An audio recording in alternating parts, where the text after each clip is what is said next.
insensato. O filho sábio é aquele que é instruído e que alegra os seus pais. O filho insensato é aquele que desaponta os seus pais. E a partir do capítulo 10, o que Salomão faz é de fato uma comparação e alguns contrastes. No capítulo 10, como eu falei, ele faz um contraste entre o filho sábio e o insensato. No capítulo 11, ele faz uma diferença entre a justiça e a injustiça. Verso 1, ele diz que balança enganosa é abominação para o Senhor, mas o peso justo é o seu prazer. No capítulo 12, ele diz que ele faz a diferença entre o que ama e odeia a disciplina. No capítulo 13, entre o filho sábio e o escarnecedor. Capítulo 14, a mulher sábia e a insensata. E no capítulo 15, a resposta branda e incomparável a resposta ou a palavra da ira. Mas nessa manhã, nós vamos começar no capítulo 10, e aí a gente vai meditar. Quando eu fui preparar esse estudo, eu queria fazer um resumo, e fazer um resumo no capítulo, mas são tão ricos todos os versículos que eu não consegui deixar nenhum de fora. Então o que a gente vai fazer? A gente vai ler um por um, e os irmãos vão percebendo como que Salomão vai fazendo as suas colocações, as suas pontuações. Então eu vou pedir que algum irmão leia, por favor, o verso 1. Quem achou pode ler. Capítulo 10, verso 1. O filho sábio alegra seu pai, mas o filho insensato é tristeza de sua mãe. Isso, então ele começa dizendo que o filho sábio alegra o seu pai. Em outras palavras, o filho que obedece à lei de Deus, ele sempre vai trazer alegria para o coração do seu pai.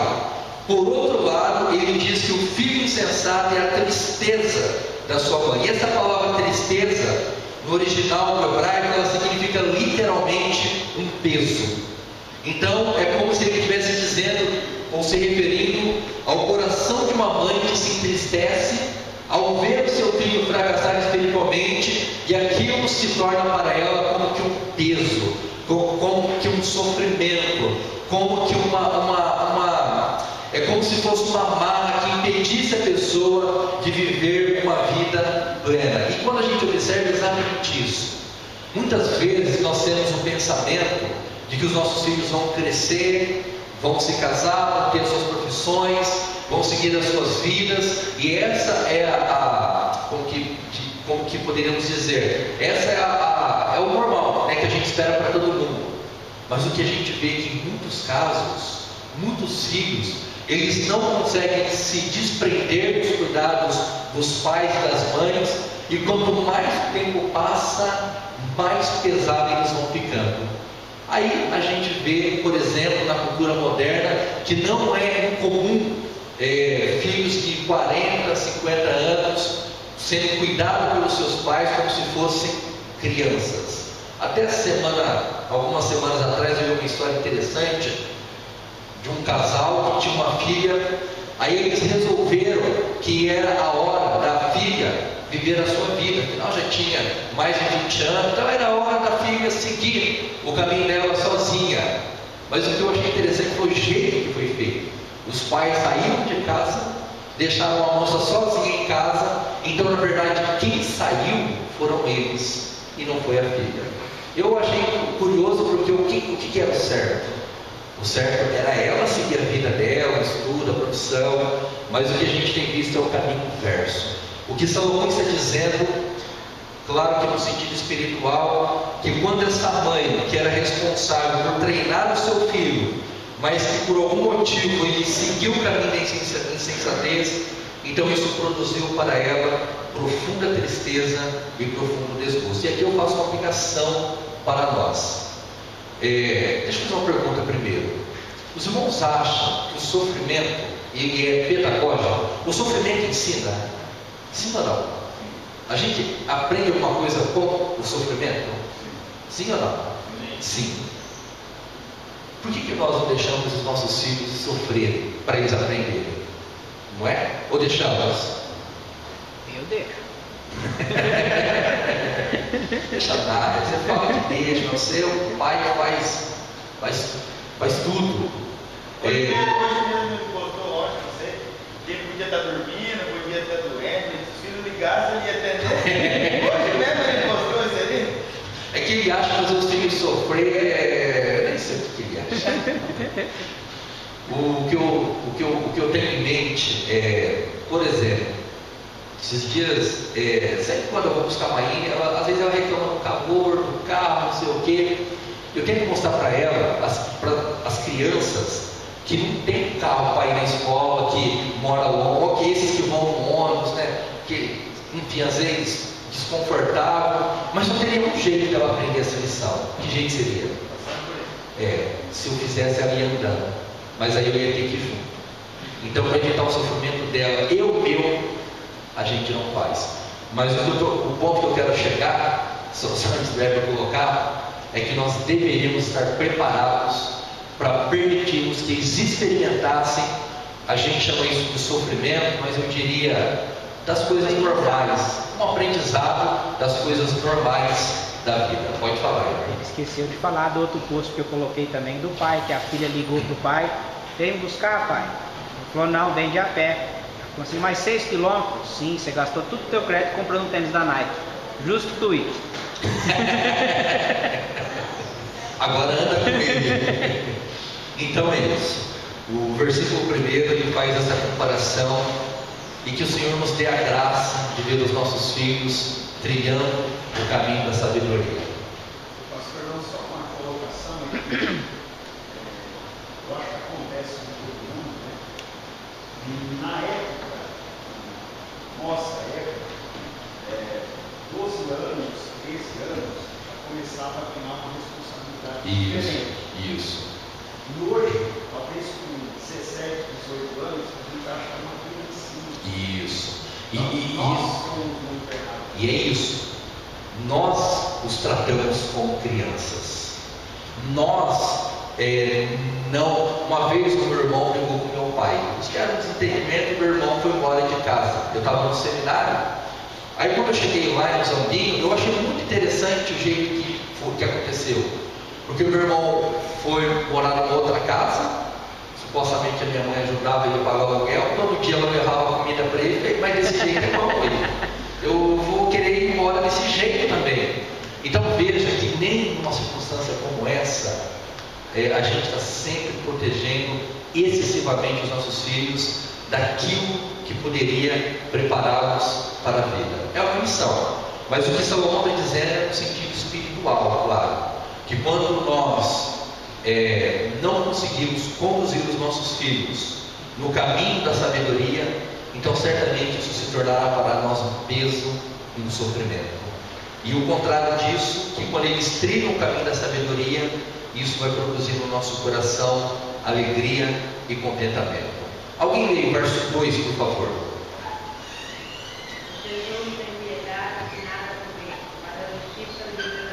Isso. A segunda comparação que Salomão faz é com relação às riquezas desse mundo. Na primeira parte do versículo, ele diz que os tesouros da impiedade de nada aproveitam. Em outras palavras, todo recurso que uma pessoa ganha de maneira ilícita, ainda que possa parecer como algo desejável e algo atraente, mas se foi obtido por um meio pecaminoso, desonesto e ilegal, com certeza eles não terão nenhum tipo de proveito. É como se ele estivesse criticando aqueles que negligenciavam a lei de Deus para enriquecer, e eles vão descobrir de um jeito ou de outro que isso não trará sucesso nenhum. É como a parábola contada por Jesus, quando ele diz: o que adianta uma pessoa ganhar o mundo inteiro e perder a sua alma? Agora, uma coisa que é importante de pensar, que isso é muito tentador para nós. E por que isso é tentador? Porque nas mínimas coisas nós somos tentados a levar vantagem. Isso é algo que está em nós. Então veja que nós precisamos colocar na nossa mente que todo tipo de apropriação de recurso que não nos pertence por justiça, ele trará sofrimento. E no versículo 2, na segunda parte, ele diz que a justiça livra da morte, como dizendo que quem segue a lei não sofrerá morte prematura, antes obterá vida abundante. Ele está dizendo que Deus controla todas as questões da vida, e que por uma pessoa ela obedece à lei,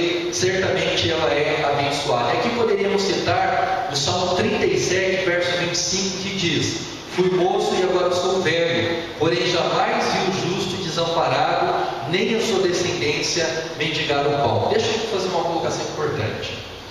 Quando ele está falando sobre essas coisas, ele não está dizendo que isso é uma matemática exata. Não quer dizer que se você obedecer à lei de Deus, você não vai ter problema, que você vai prosperar, que as coisas serão fáceis. O próprio Salmo 37, quando Davi escreveu, ele diz que ele era jovem, depois era velho, e ele nunca viu um justo desamparado, e nem a descendência mendigar pão. A pergunta é, será que em toda a história do mundo, será que nunca nenhum filho de Deus passou fome, e talvez tenha até morrido de fome? Sim ou não? Sim, passar. Claro. Ele não viu, exatamente.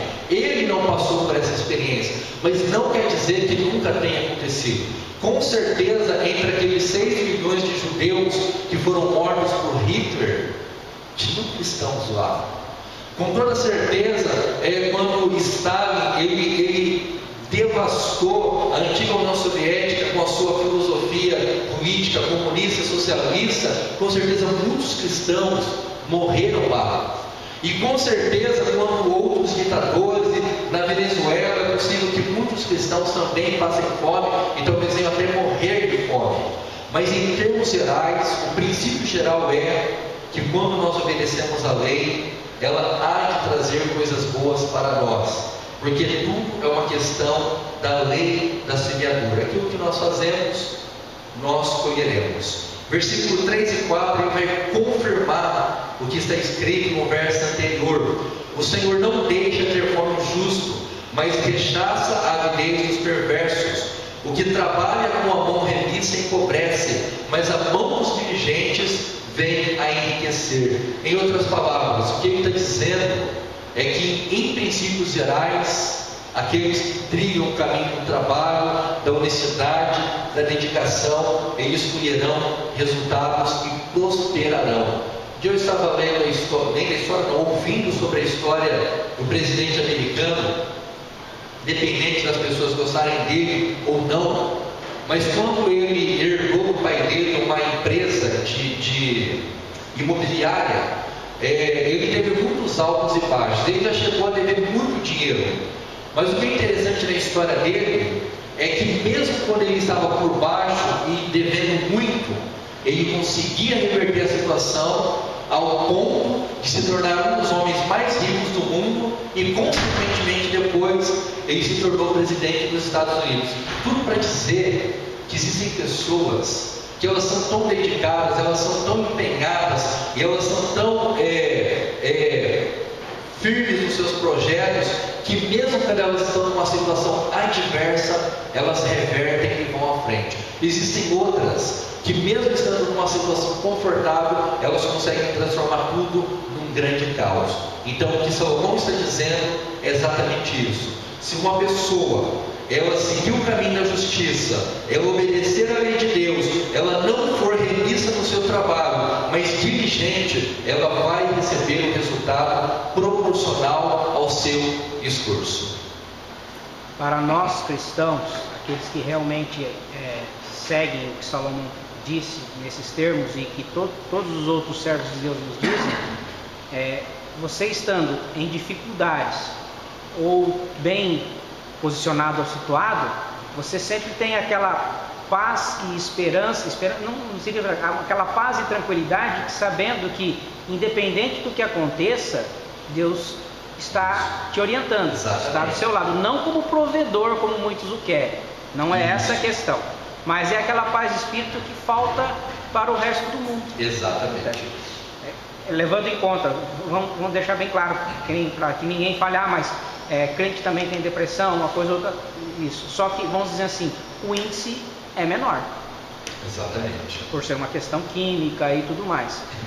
O verdadeiro crente, ele não se desespera frente à dificuldade. Isso. Certo? E não se ensoberbece frente à grande vantagem, à prosperidade. Isso. Exatamente. Porque ele tem uma visão realística. Pelo menos deveria ter uma visão realística das coisas. Pode falar, Edson. Outro dos problemas, né, que nós ficamos mais sensíveis quando acontece um problema. Isso. Ficamos mais sensíveis até Deus, até a Deus. Você procura mais a Deus. Isso. Eu acho que isso, com o problema, ajuda muitas vezes. Às vezes está tudo bem, você não procura, você fica meio apático, distante.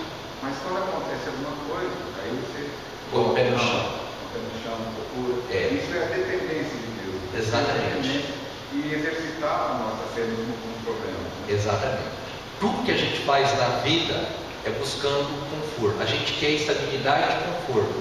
E quando a gente consegue a estabilidade e o conforto, geralmente o que vem acompanhado com isso é o que o Aldinho falou. A gente vai desconectando, vai se importando menos, vai se distanciando das coisas, das pessoas. Então as adversidades, como a Sofia muito bem colocou lá no devocional dela, falando sobre os desertos da vida, os desertos, eles mostram pra gente a vida real, não a vida dos filmes de Hollywood, né, que tudo tem mágica, que tudo tem brilho, mas os desertos, as adversidades, eles põem os nossos pezinhos no chão e faz a gente pensar como seres humanos, limitados. É o poder de uma enfermidade, é o poder de uma adversidade, isso é o que os problemas fazem com a gente. Mostrar, como a gente falou, que nós precisamos nos apegar a alguém maior do que nós.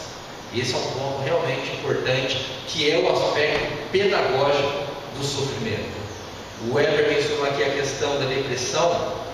A depressão, ela é uma doença de fato, diagnosticada e tem que ser tratada, mas é muito curioso que a depressão talvez seja uma das doenças que mais evidenciam a nossa pobreza interna. Porque a depressão, ela faz a gente perder, ou a pessoa perder todo o brilho de todas as coisas. Tem até uma música antiga do Diante do Trono, que eu até coloquei nessa pasta nova, que tem uma parte que diz assim: o que faz o meu mundo ter cor. Não sei se os irmãos lembram. E eu acho interessante isso, porque quando a depressão vem, a primeira coisa que aparentemente acontece é que todas as coisas perdem o brilho. A pessoa não vê propósito, ela não vê a beleza na família, ela não vê a beleza no trabalho, ela não tem prazer na comida, é como se tudo ficasse meio cinza. Por que uma pessoa tira a própria vida? A gente pode ficar julgando, falando e tentando entender, mas quando uma pessoa chega nesse extremo, é porque ela não consegue ver mais nada, é como se ela estivesse num beco sem saída, e por mais que a pessoa vai lá e tenta falar e tenta mostrar, ela não consegue ver, ela não vê, não é uma frescura, não é uma loucura, uma instabilidade, que simplesmente por causa dessa doença, ou pelo aspecto espiritual, ou pelo aspecto químico, a vida perdeu todo o brilho e todo o encanto. Mas tudo para dizer que tanto a depressão como qualquer outra adversidade, ela nos conecta a uma necessidade de uma força maior que só está no poder de Deus. Falamos. Agora, foi até bom tocar nesse assunto, porque é uma coisa que eu fico na minha cabeça. Certo. Não sei nem se eu vou saber explicar, porque eu coloquei. Porque eu li um livro que médicos dizem que suicídio é depressão profunda, como fala, acabou tudo. E para ele nada tem. E agora, ainda isso eu fico pensando, às vezes eu vejo falar até de pessoas, vejo que começam assim. Sim. Eu chego a pensar assim, será que é Satanás que venceu eles? Não, é coisa, eu não estou julgando nada, é umas coisas que passam na minha cabeça, sabe, que eu mesmo não sei discernir. Certo. Eu falo assim, Deus está no controle de todas as coisas, não estou aí julgando Deus, eu entendo que não é coisa que... Você quer entender se é uma vitória do diabo ou a fraqueza da pessoa? Ou a fraqueza porque Deus está no controle da nossa vida, que a gente guarda, que a gente tem que andar com Deus, ficar pedindo. Isso. E quando chega a esse termo, será que Satanás venceu a pessoa? Não, como se diz, não estou aí, eu é uma coisa... Uma reflexão. Porque eu mesmo, como se diz, eu tenho isso na minha cabeça. Entendi. Sabe? É uma coisa que eu queria até entender, ninguém é obrigado a explicar também. Isso. Bom, o que eu poderia dizer? Eu poderia dizer que é como que diz, é uma série de fatores, Isso envolve problemas de natureza espiritual, falta de esperança na vida. Isso envolve pecados não confessados em todas as vezes. Todas as pessoas que tiram a sua vida, com certeza elas não conseguem suportar o peso do próprio pecado, seja ele qual for. Isso envolve também problemas de natureza química. O organismo não produz os componentes necessários para que a pessoa tente pelo menos reagir. Mas eu diria que o fator principal, porque veja, o suicídio ele se tornou uma prática comum no mundo moderno, no mundo pós-moderno. É nesse mundo que nós vivemos. O mundo tem se tornado tão... tem uma palavra certa para isso. O mundo tem se tornado tão fútil, tão vazio. O mundo tem se tornado e oferecido coisas que não conseguem preencher. E talvez o mundo tenha oferecido tantas coisas que as pessoas elas acabam desistindo. A gente não vê essa prática, principalmente dentro da igreja, na época da igreja primitiva. Você vê aquelas pessoas sendo perseguidas, morrendo por causa do evangelho, mas você não vê um cristão, um pastor, tirando a sua vida, como aconteceu agora, há 2 semanas atrás. Outro pastor, ele foi lá, comentou numa postagem, um pastor americano que tirou a vida. Rapaz, sua esposa, filhos lindos, uma igreja grande, ele era um pastor assistente, foi lá e tirou a vida. Aí o outro foi lá e comentou, o mesmo que comentou, foi lá 1 semana depois e tirou a própria vida. Eu não sei, mas me parece que todos esses fatores que envolvem o mundo pós-moderno, que envolvem a futilidade da vida moderna, a gente tem se tornado tão frágil. A gente faz essa brincadeira da pessoa raiz e da pessoa Nutella. Nós vemos uma geração muito frágil emocionalmente. Todo mundo deseja, fala que precisa ser apreciado, precisa ser amado. Essa necessidade desenfreada. Eu estava acompanhando sobre o Fluminense. O Fluminense está fazendo uma campanha horrível. E lá no Fluminense tem o Ganso, que é o jogador lá que é a principal contratação. Aí, o que aconteceu? O Fluminense foi lá e mandou o técnico embora e contratou outro. Aí o Ganso, o principal jogador do Fluminense, achou ruim. E ele deu uma entrevista dizendo por que ele achou ruim. Porque o outro técnico que foi demitido, ele foi contratado dentro de um projeto que ele estava lá simplesmente para dizer para o Ganso como ele era importante para o grupo. Então o jogador principal do Fluminense ele precisava de alguém para ficar dizendo para ele e para o grupo o como ele era importante.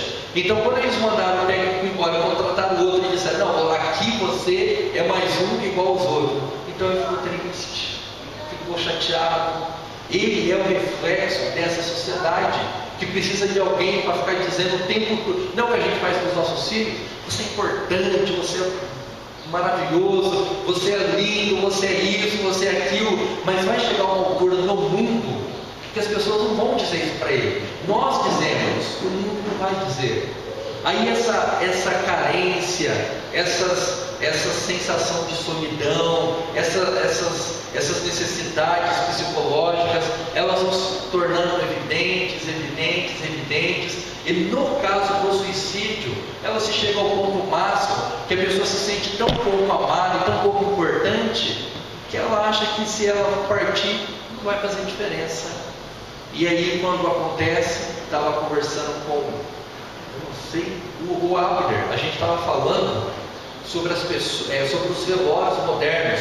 Essa igreja teve velórios que tinha tantas coroas de flores. Mas veja, será que durante a vida daquela pessoa ela recebeu uma flor? Será que durante a vida alguém disse para ela como ela era importante no ambiente familiar? Às vezes não. Mas aí quando ela morre, o que a gente faz?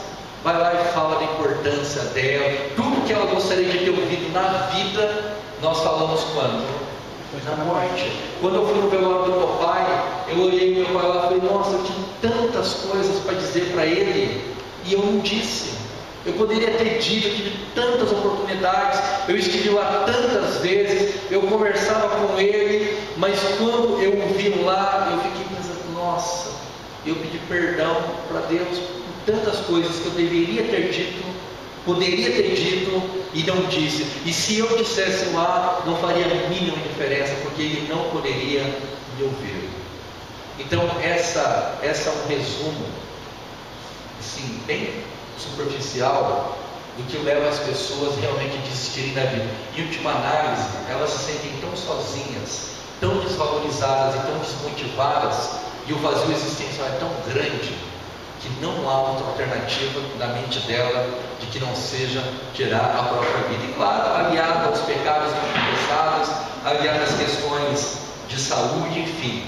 Mas basicamente, na minha opinião, é isso. Não tem necessariamente a ver com o diabo lá na mente da pessoa. Faz isso, faz isso. Mas são um conjunto de fatores do mundo moderno. É a ausência de significado. Então a pessoa chega num ponto e ela desiste. Você está com a mão, Ezequiel? O Herbert, depois o Ezequiel. Ô Nilson, falando de alguém que já passou por depressão profunda, séria, fez tratamento, e por mais, eu tratei com psiquiatras, psicólogos, neurologistas. Uma das coisas principais que eles, quando eles são sinceros e eles falam para as pessoas que estão sob tratamento, é que a medicação que eles tomam é uma muleta, que deve ser do maior para o menor. E que a primeira coisa que eles deveriam fazer era procurar uma igreja. A recomendação. A recomendação. A principal que eles falam é essa. Certo? E volta para o que o Ricardo disse. Questões familiares mal resolvidas, vida mal resolvida, pecados não confessados. Tudo isso é uma somatória. O nosso organismo é uma máquina. E qualquer médico, psiquiatra, psicólogo decente, ele vai falar que a medicina não sabe por que a pessoa entra em depressão. Pode ser aquela pessoa que é podre de rica, ele entra em depressão. E pode ser aquele que está passando fome, ele entra em depressão. Porque até uns anos atrás dizia que depressão era doença de rico. Mas é muito comum você ver crianças, adolescentes, já com sintomas depressivos. Está tudo largado lá, tudo, enfim. Pode falar, Ezequiel. Uma busca no palestra de semana foi uma psicóloga de palestra, e ela disse que hoje o que tem é falta de comunicação. A pessoa não se comunica, se isola, ele está sentado, está 30 pessoas, mas está sozinho. Isso. A comunicação dele é com uma pessoa que está ele viu em outro país. Isso. Que ele nem conhece. Ele nem conhece, não sabe as informações que a pessoa tem, e ele começa. Ele falou, vocês têm que comunicar entre vocês.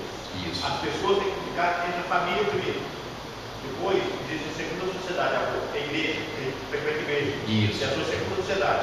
E os amigos depois em terceiro lugar. Isso. Sua primeira família, segundo. Você pertenceu à igreja, é aquela pessoa da igreja, vocês têm mesma doutrina, o mesmo pensamento, o mesmo propósito. Isso. O mesmo propósito. Então, aquele é a pessoa vai se sentir parte. No trabalho, vocês têm o mesmo propósito no trabalho, e depois os amigos fora. Isso. Esse é importante. Vocês têm isso, vocês não devem saudável. Isso. Por quê? Você não tem um relacionamento com a família, você também fora da família de tipo. Isso. Você vai ter problema. Você for igreja, se você for para trabalho, se você for sociedade. Isso. Agora, se você ficar com uma vida, deixar a sua família, tem pessoas que estão conversando com você longe de você, esquece. Você não tem relacionamento. Exato. E a mesma coisa com relação à ansiedade. Por que nós somos tão ansiosos? Veja bem, todos nós aqui, todos nós moramos em boas casas, uma maior, outra menor, mas são boas casas. Todos nós, quando abrimos uma torneira, sai água. Imagina, há bem pouco tempo atrás não era assim. Se liga a luz, você tem a luz. Toda casa aqui tem internet, todo mundo aqui tem uma boa televisão, todo mundo aqui tem acesso a entretenimento, tem 50, essa cidade tem 8 mil habitantes, mas tem lanchonete para todo tipo e para todo gosto. Tudo o que uma pessoa precisa em termos de entretenimento, em termos de conforto, todos nós temos. Mas o que nós pensamos? Eu queria ter o que o outro tem. eu queria viver a vida que o outro vive, eu queria ter a igreja que o outro tem, eu queria ter a inteligência que o fulano tem. Então isso foi gerando em nós uma... Não me parece que essas preocupações eram comuns na igreja primitiva, na época dos mártires, na época da reforma, quando eles foram violentamente perseguidos em alguns países, foram quase que dizimados, como os huguenotes, por exemplo, os cristãos ingleses, quando a Maria Sanguinária levantou uma guerra contra os cristãos. Então, o mundo foi ficando tão confortável e tão agradável, só que o ser humano ele é tão insaciável, que isso vai gerando mais vazio do que realização. O Weber tem uma teoria, eu não gosto muito da teoria do Weber, mas ele fala que tinha que ter uma terceira guerra mundial, morrer bastante gente, e aí começar de novo. Mas eu falei, e se a gente morrer? Nós não vamos ter a chance de fazer parte do recomeço. Tirando essa só em Brasília, guerra. Isso. Ó, lá dentro do canal, aqui é só naquele lugar. Todo mundo ali. Isso. Aí nós vamos ter um recomeço. Isso. O Hernandes Dias Lopes, ele costuma dizer em vários sermões deles que eu ouvi, que nós, crentes, deveríamos ter fixado em nossa mente que aqui nós somos peregrinos, passageiros. Nós diminuiríamos a nossa ansiedade, diminuiríamos a nossa infelicidade, diminuiríamos um zilhão de problemas se colocássemos em nossa mente, em nosso coração, que aqui nós somos passageiros. Isso, exatamente. Nem você vai mudar, ficar uma semana lá, não é isso que o lugar vai pegar fogo, daqui uma semana eu estou indo embora. Isso, não tem vínculo. Só para finalizar, há umas décadas atrás, uns 30 anos atrás, todo mundo morava no sítio, né? Todo mundo vivia no sítio, plantava, comia. Aí os filhos foram crescendo, o que eles fizeram? Foram para a cidade para fazer o quê? Para estudar. Foram para a cidade, estudar, entraram nos bancos, nas universidades, nas empresas. Só que depois que eles aposentam, para onde que eles voltam? Para o sítio. Porque me parece, nossa, abriu forte, vai. Intuitivamente me parece que o pensamento humano se a gente voltar às raízes, a gente vai se sentir melhor.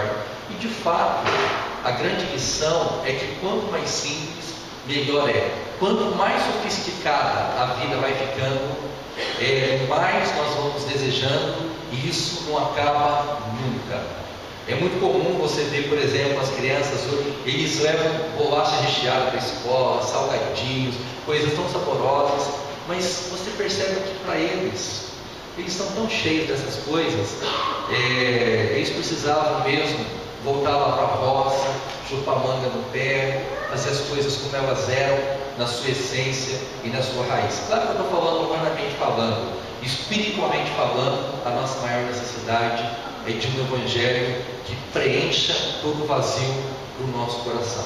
Aí isso o dinheiro não vai fazer, a profissão não vai fazer, só o evangelho pode fazer. Na semana que vem, se Deus quiser, nós vamos continuar então a partir do versículo 5. Aliás, semana que vem não, né? Na outra semana nós vamos continuar aqui no capítulo 10, a partir do versículo 5. A gente vai lendo os versículos e vai comentando cada um deles, porque todos eles têm uma lição prática e uma lição interessante para nos ensinar. Alguém quer falar alguma coisa, alguma contribuição, alguma dúvida talvez? A gente pode pensar, a gente vai comentar mais para frente, a gente tentar fazer um estudo específico sobre essa questão do suicídio, sobre essa questão da depressão, do vazio existencial. É coisa que a gente sempre está comentando, mas a gente nunca pensou propriamente sobre esses temas. E talvez seria interessante, uma oportunidade, a gente sentar e estudar e conversar e ver o que a Bíblia tem a nos dizer sobre esses dilemas da vida humana e da vida moderna. Porque nós temos estudo hoje de uma reportagem em Israel. Israel foi lá e levou água na África, e levou água e luz para as pessoas lá. Certo. E quando eles viram uma torneira correr água, era uma festa para eles. Quando eles acenderam a luz de noite, aquilo virou uma festa. Você assistiu aquele filme do menino que cortou a bicicleta do pai dele? Vocês viram aquele filme? Que legal que é. Então, hoje nós temos tudo. Literalmente. Em termos de conforto, não há nada que nós possamos minimamente. Eu fico pensando, toda vez que eu vou viajar, eu fico pensando como uma viagem era difícil até uns anos atrás. Hoje a gente percorre 300 quilômetros e a impressão que dá é como ir e voltar de Cataduva. Você pode andar 300 quilômetros e voltar no mesmo dia. De tão fácil que é, de tão confortável, de tão boa que as estradas ficaram. A gente continuou demorava um dia para mim. Exato. Vai em 2 horas, 2 horas e meia. Tudo não, você, né, Dinho? Nós vamos em 3 horas e meia, 4. Eu tô com ele. Ué, o Weber aqui conjunto.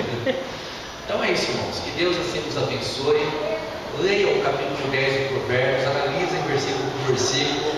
São conselhos sábios que só têm a nos ajudar e a nos fazer crescer. Vamos nos colocar em pé, vamos encerrar a nossa escola dominical com uma oração.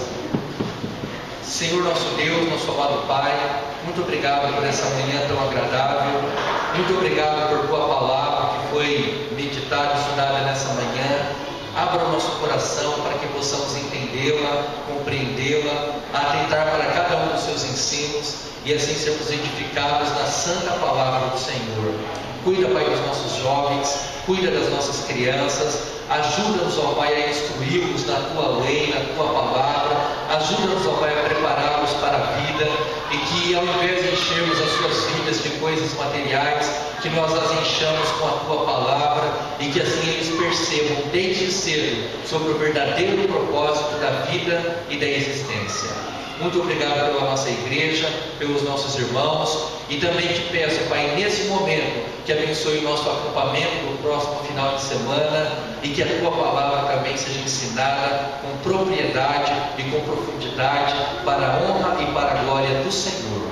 Por tudo te louvamos, te agradecemos e te exaltamos no santo nome de Jesus. Amém. Chama a gente,